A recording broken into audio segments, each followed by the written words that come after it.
My fiancée said mockingly. You have no identity of your own. People only know you because of me. I replied quietly. All right, noted. Over the next few days, I stopped going anywhere with her. I pulled myself away completely. Then one day, her closest friend pulled her aside and told her something. Her face went pale, realizing who had truly been living in whose shadow. I'm Adrian, 29, and I've been a wildlife photographer for 7 years. Not the kind who shoots safaris for National Geographic. I specialize in urban wildlife, the overlooked stuff. Foxes in alleyways, hawks nesting on fire escapes, coyotes threading through suburban backyards at dawn. My work's been featured in environmental magazines, a few gallery shows, even a short documentary that played at some festivals. My fiancée Natasha is a lifestyle influencer. 300,000 followers. Brand deals with skincare lines, athleisure companies, wellness retreats. She's good at what she does, polished, photogenic, knows exactly how to angle her phone for the perfect shot. We met 4 years ago at a mutual friend's rooftop party. She thought my camera was interesting. I thought her confidence was magnetic. For a while, it worked. She'd feature me occasionally in her content, my talented photographer boyfriend, and I didn't mind. Her audience seemed genuinely interested in my work. I'd gain followers after each post she made about me. It felt supportive. But over the past year, something shifted. She started making little comments. People only care about your photos because I share them. Or, you realize most of your gallery attendees found you through my page, right?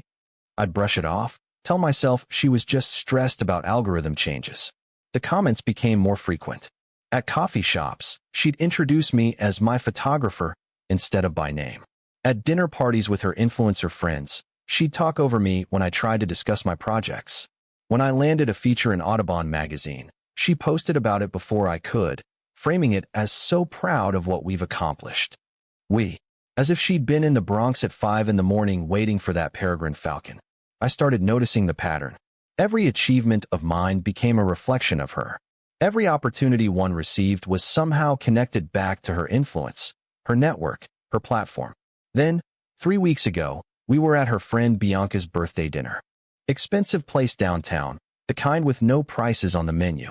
Natasha was talking about an upcoming campaign with a luxury wellness brand, how they'd specifically chosen her because of her authentic voice. I mentioned I'd just sold a print series to a conservation nonprofit for their annual report. 15 images documenting the return of river otters to urban waterways. It was a big deal for me, the kind of work that actually meant something. Natasha barely looked up from her phone. That's cute. Bianca, sitting across from us, raised her eyebrows. Cute. Adrian, that's incredible. I read about that project in the Times environmental section. You follow that stuff? I asked, surprised. I follow your work, she said simply. Have for years. Natasha glanced at Bianca, something flickering across her face, then returned to her phone. Later that night, walking to the car, Natasha turned to me with this half-smile. Not a kind one. You know what's funny? She said. What? You act like you've built this big career. But let's be real. You have no identity of your own. People only know you because of me. I stopped walking. What did you just say? I'm not being mean, Adrian. I'm being honest.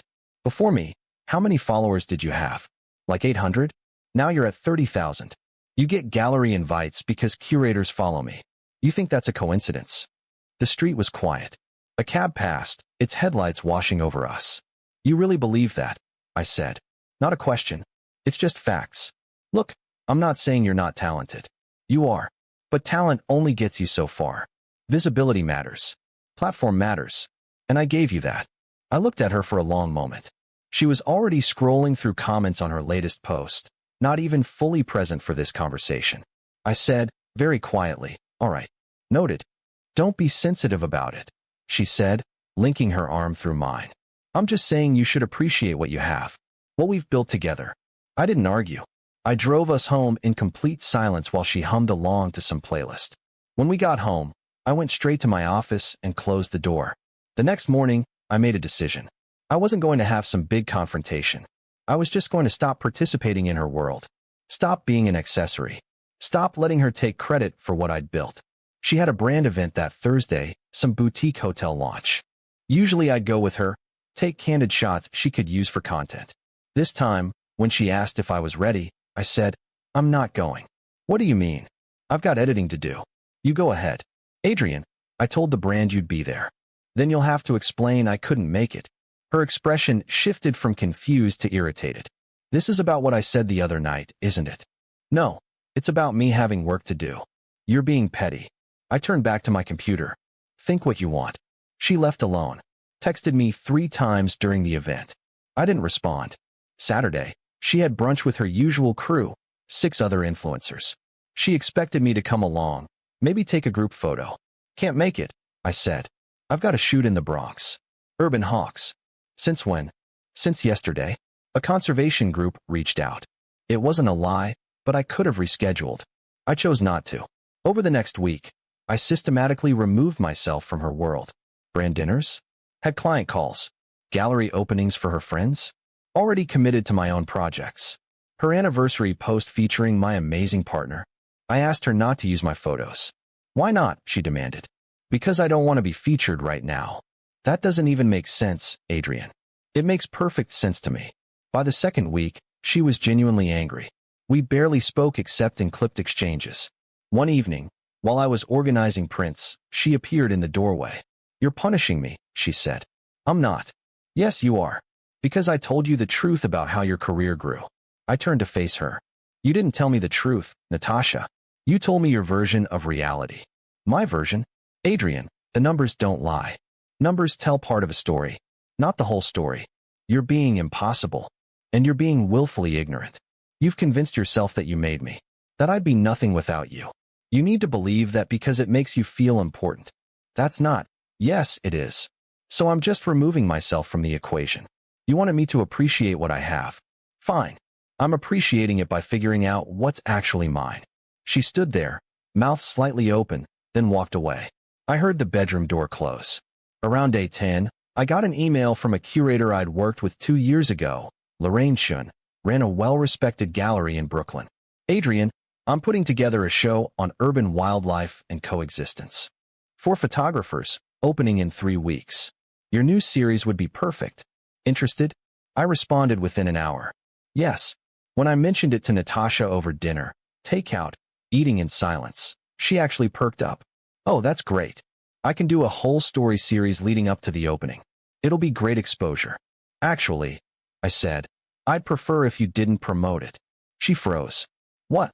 I want this one to stand on its own. No promotion from your page. Adrian, that's insane. You'd get so much more visibility. I don't need your visibility. Her face hardened. You're being ridiculous. You're literally turning down free promotion because your ego can't handle the fact that I help you. I'm turning it down because I want to see what happens when people show up because they care about the work, not because they follow you. This is so stupid. Maybe, but it's my decision. She threw her food onto the coffee table. Fine. Do it your way. See how many people show up without me spreading the word. I guess we'll find out. 2 days before the gallery opening, Natasha went to lunch with Bianca. They'd been best friends since college. Bianca was a corporate lawyer, environmental law specifically, sharp as hell. I'd always liked her. They were gone for 3 hours. When Natasha came home, she looked like she'd been crying. Eyes red, makeup smudged. She walked straight past me and closed the bedroom door. I gave her space. Made dinner, ate alone, cleaned up. Around 9, the bedroom door opened. She came out in sweatpants, eyes still puffy. We need to talk, she said. I turned off the TV. Okay. She sat down at the kitchen table, hands clasped. Bianca told me something today. I waited. She said she's been following your work since before we met. She's the one who told me to talk to you at that rooftop party 4 years ago. She recognized you from a gallery show in Chelsea. I didn't say anything. She said a bunch of people in our circle knew who you were before I ever posted about you. Apparently that documentary you did, the one about coyotes in Queens, it won a Wildscreen Panda Award. That's huge in wildlife filmmaking, right? It's considered prestigious, yes. I didn't even know you'd won an award. How did I not know that? You never asked. She flinched. Bianca said curators have been interested in you since your first solo show. 6 years ago. 2 years before we met. That's correct. She said I've been walking around acting like I made you. And everyone can see it except me. She said it's embarrassing. That people talk about it. The refrigerator hummed. She said I've been a terrible partner. That I've been diminishing you, and I was too self-absorbed to notice. I leaned back in my chair. And what do you think? I think she's right, Natasha whispered. I went through everything after lunch. Your press mentions, exhibition history. Adrian, you've been featured in National Wildlife, Audubon magazine. The New York Times did a full profile on you 3 years ago. You've had work in the Smithsonian National Museum of Natural History.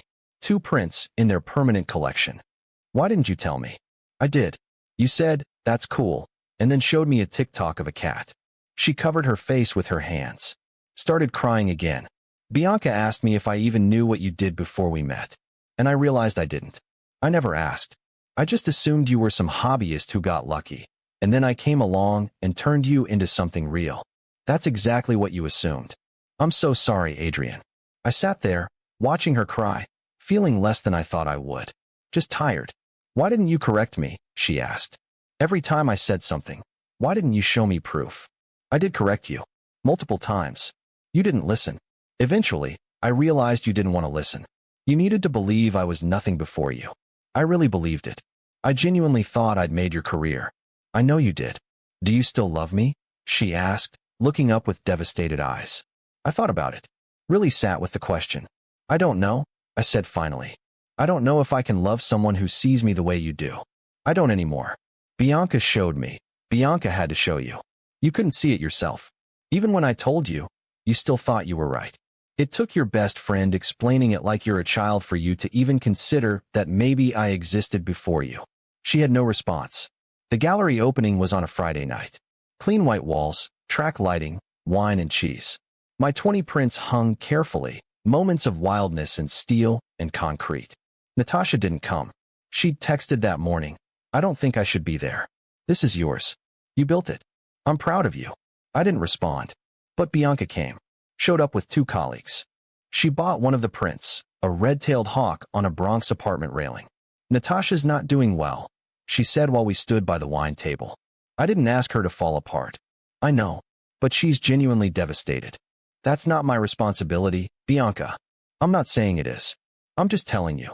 Around us, the gallery filled. 80, maybe 90 people. Colleagues from conservation groups. Other photographers. Journalists. Curators from bigger galleries. A representative from a natural history museum. Not one of them mentioned Natasha. Not one asked where she was. They asked about my process. About the ethics of wildlife photography in urban spaces. About future projects. They asked about me. About my work. About what I'd built. And for the first time in over a year, I felt like myself. Update. 2 weeks later, I moved out last Saturday.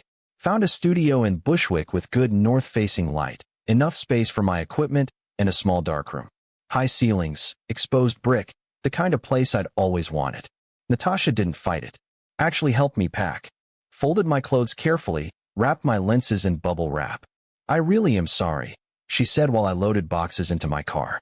I know that doesn't fix anything. I know you are. Is there any chance we could try again? Eventually, I closed the trunk. I don't think so, Natasha. She nodded, biting her lip. Okay. I understand. I got in my car and drove away. That night, in my new empty studio, I uploaded a photo to Instagram. Just one. A fox in an alley, eyes bright, coat brilliant red against gray concrete. The caption, still here. Still working. No tags. No mentions. Just the work. By morning, it had 6,000 likes. Comments from people I'd never heard of, curators I respected, conservation groups asking about collaborations. A DM from a production company asking about developing a documentary series. Not a single one mentioned Natasha. My phone rang around 10. Unknown number. Adrian, this is Margaret Voss from the Museum of Modern Art. We met briefly at your opening last week. I sat up straight. Yes, of course. I've been thinking about your work. Would you have time to meet next week? We're developing an exhibition on contemporary nature photography, and I think your perspective would be valuable. Not as a contributor, as a featured artist. I looked around my empty studio, sunlight streaming through the windows. Yes, I said. I'd have time for that. After we hung up, I sat there for a while. Then I walked to the window, looked out at Brooklyn spreading below me, buildings and trees and birds and life. My phone buzzed.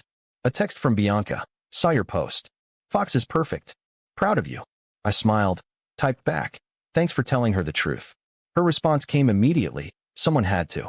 She was living in a fantasy. So was I, for a while. Not anymore, though? No, not anymore. I set the phone down and got back to work.